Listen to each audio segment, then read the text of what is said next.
Van Camp, and I am going to be talking through modeling a concept definition map for the PLC group social studies. So if I were to be modeling this, I would definitely try to have my concept definition map either under a document camera so students could see what I was writing, or project it up on the board somehow. You could even draw it out if you didn't have like a way of projecting it. So I'm going to be modeling democracy, the word democracy, because that's the term used in the book and it just seems very straightforward. Okay, so if I were to model democracy, I would first start by, on my central spoke, writing the word democracy for the class to see. And so I would start by saying, what is democracy? What does it mean to you? And so to me, I would say to me, democracy is a government in which people get to go out and vote on representatives who get to vote or create laws for their community or for their country. And so I would write that down, probably something a little shorter. What the book has is government by the people with elected officials. So I would write something like that down in my big spoke that says, what is it? And so next I would say, I'm going to give you a non-example of a democracy. And I would write down a monarchy. And then I probably would put in parentheses kings so that they could make the connection between what a monarchy is, because that might be something they're not quite sure of. But I would say a monarchy is a non-example because it's a king and a queen, and they make all the laws for their country. Nobody gets to make any suggestions or have any opinions on it. The king and the queen get to be kind of like top of everything.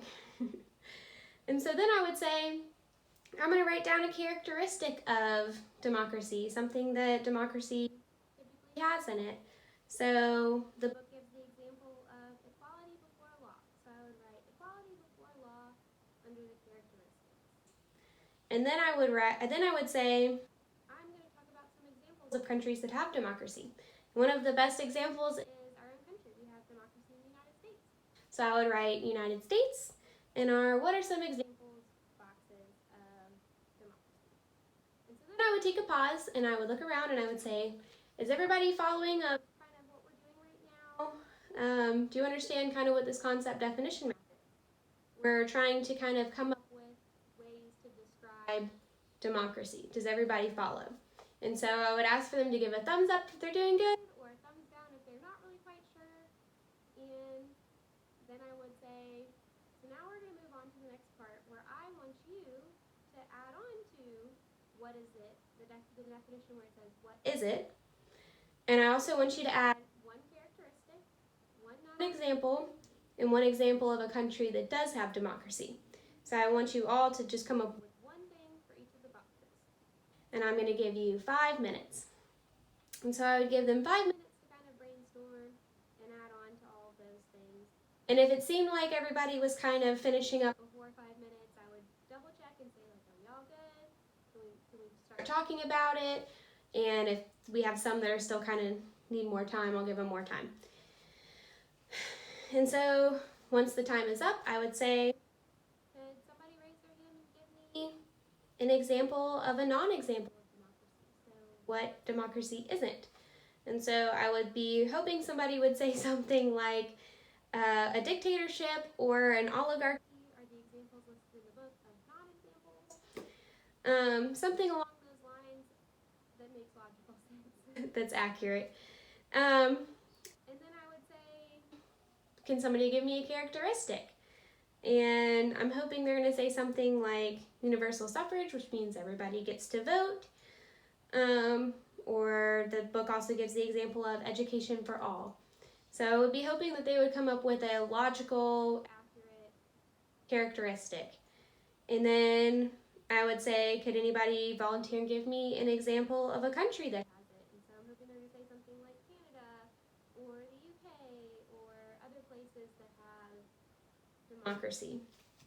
And so then I would probably talk to them a little bit about their good examples. I'd be like, yep, that's a great one, dictatorship. They are definitely not a democracy.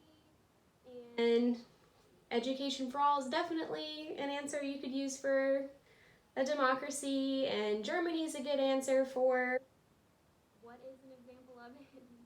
And if they had some that weren't so great examples, maybe we would dive in a little bit about why those aren't a great, that's not a great example of a non-example or a characteristic or an example. So that would kind of be my guided part. I would kind of be like, okay, so what did you get? And then that's definitely we're headed in the right direction, or maybe we're not headed in the right direction. And so then finally, one of the things you're supposed to do with the concept definition map is you're supposed to have them talk to each other. So I would ask for all of my students to kind of break out into groups of 2 or 3 and talk to each other about what they had written down on theirs and add something to each of their little boxes. So they should have 2 boxes filled out. The one box that we filled out together, the one box that they filled out during the guided part that was really just themselves, then we talked about it, and then they're going to be filling out the 3rd box, which is going to be the box that they're going to be talking with their friends. So hopefully they all kind of got something different in the guided part, and they can kind of like help each other out and come up with some new examples of what democracy is and what it isn't. And so at the very end, I would ask them again, what is democracy? Has your definition of it changed? Did you add on some things to your definition of what is democracy? Did you have to erase something and change it? Just, I would have a conversation like, what does it mean to you now? What does the word democracy mean to you now? And that would be kind of how I would model and guide the concept definition.